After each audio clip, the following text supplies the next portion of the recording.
Namaste. My name is JVN Rishi Gautam from Department of Journalism. Today's topic is BBC Radio.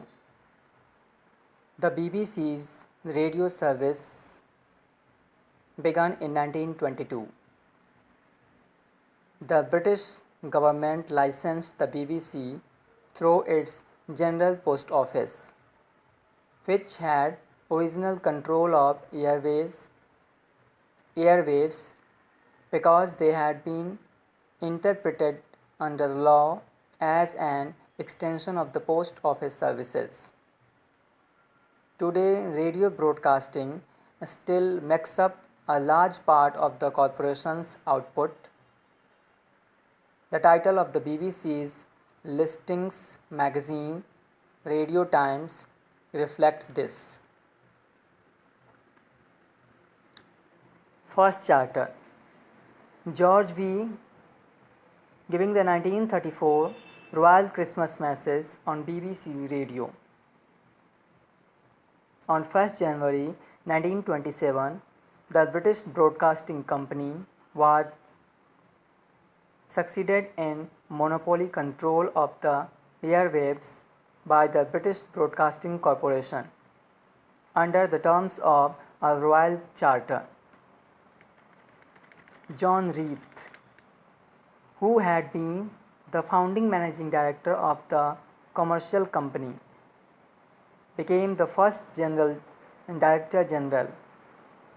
He expounded firm principles of centralized, all encompassing radio broadcasting, stressing programming standards and moral tone. These are set out in his autobiography, Broadcast over Britain 1924, influencing modern ideas of public service broadcasting in the United Kingdom. To this day, the BBC aims to follow the Reithian directive to inform, educate, and entertain. Competition from overseas stations. Although no other broadcasting organization was licensed in the UK until 1973, commercial competition soon opened up from overseas. The English language service of Radio Luxembourg began in 1933 as one of the earliest commercial radio stations broadcasting to Britain and Ireland. With no possibilities of commercial broadcasting available from inside the UK,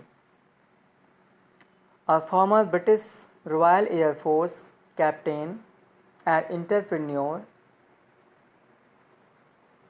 and from 1935 Conservative Party Member of Parliament named Leonard F.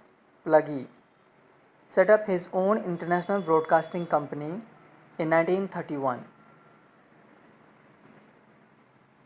The IBC began leasing time or transmitters in continental Europe and then reselling it as sponsored English language programming aimed at audiences in Britain and Ireland. Because Pluggy successfully demonstrated that state monopolies such as that of the BBC could be broken, other parties became attracted to the idea of creating a new commercial radio station especially for this purpose.